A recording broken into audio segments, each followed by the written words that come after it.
أعوذ بالله من الشيطان الرجيم ولا تبذر تبذيرا إن المبذرين كانوا إخوان الشياطين وكان الشيطان لربه كفورا صدق الله العظيم. Dan janganlah kalian menghambur-hamburkan harta. Sesungguhnya orang-orang yang menghambur-hamburkan harta termasuk saudaranya setan. Sedangkan setan sangat ingkar kepada Tuhannya. Ikhwan fillah rahimakumullah, semoga dalam keadaan sehat, dalam keadaan istiqomah dalam menjalankan ketaatan kepada Allah Subhanahu wa taala, dan mudah-mudahan Allah menerima ibadah kita yang sudah kita lalui, terutama saum Ramadan sudah 2 hari kita lakukan ya. Dengan hari ini hari ketiga.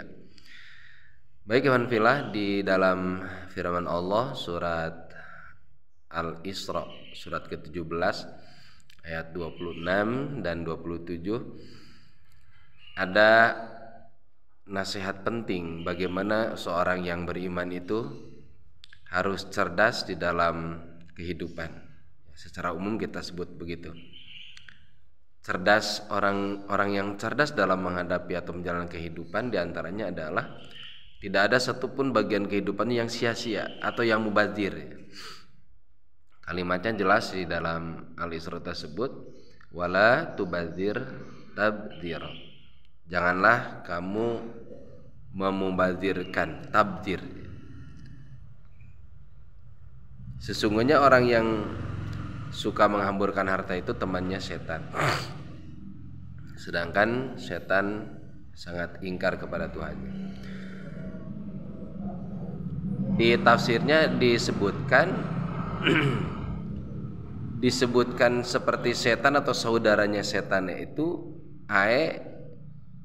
misluhu fisyari, misluhu fisyari, mengumpamakan atau menganalogikan dengan setan di dalam kejahatannya atau keburukannya.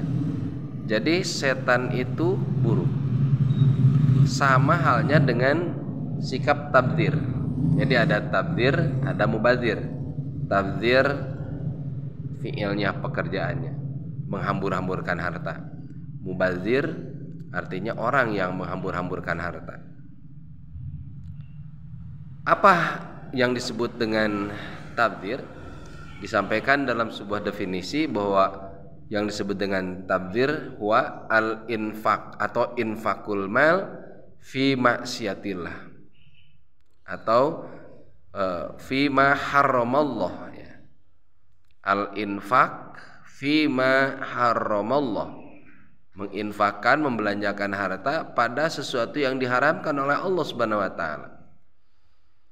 Dari sini kita dapat menyimpulkan bahwa tabdzir atau menghambur-hamburkan harta itu tidak dilihat dari nominal, tidak dilihat dari kuantitas jumlah angka yang kita keluarkan, tetapi pada jalan apa.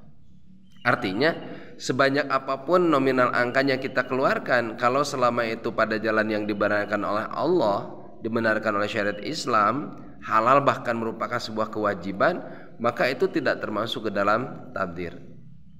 Kita ambil contoh ya, 1 juta dengan 1.000 rupiah. Orang menginfakkan uang 1 juta untuk pembangunan masjid, disumbangkan. Yang satu lagi 1.000 ya, 1.000 rupiah dia gunakan untuk judi, untuk taruhan. Nah, dalam definisi ini kita dapat lihat mana yang infaknya fi ma haramallah ya, pada sesuatu yang diharamkan oleh Allah. Pembangunan masjid adalah sebuah kebaikan. Tentu inilah dianjurkan, bahkan Allah menyampaikan lewat lisan Rasulullah SAW, membana masjidan banallahu baitan fil jannah. Barang siapa yang membangun masjid, maka dia akan bangunkan di surga nanti sebuah istana atau sebuah rumah.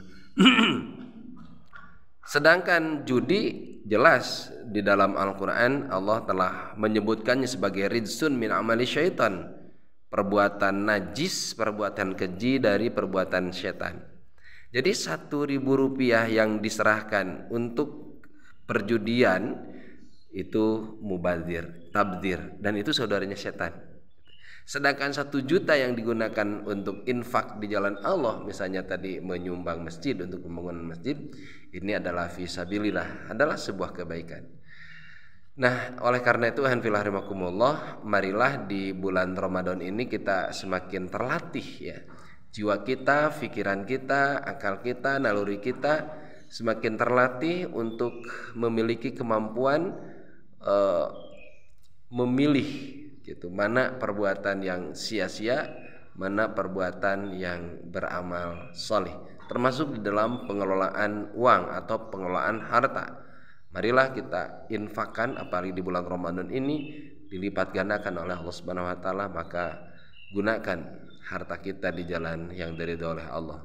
Di bulan Ramadan ada hadis penting, padamkanlah api neraka itu walaupun sebiji kurma atau seteguk air. Di situ disampaikan yang dimaksud dengan sebiji kurma adalah sebiji kurma yang diberikan kepada orang yang berbuka puasa pada waktu maghrib. Seteguk air pun sama. Kita tidak punya kurma, tapi punya seteguk air. Maka berikanlah untuk berbuka untuk orang yang berpuasa pada waktu maghrib tentunya ya, karena di sebelum datang waktu maghrib dosa hukumnya memberikan jalan untuk berbuka puasa. Demikian semakin baik lagi Ramadannya, alhamdulillah hari ketiga, dan semakin banyak lagi aktivitas yang kita lakukan untuk semakin meningkatkan amal soleh kita. Semoga Allah selalu memberikan hidayah, taufik kepada kita semua. Semoga bermanfaat. Terima kasih. Alhamdulillahirabbil alamin.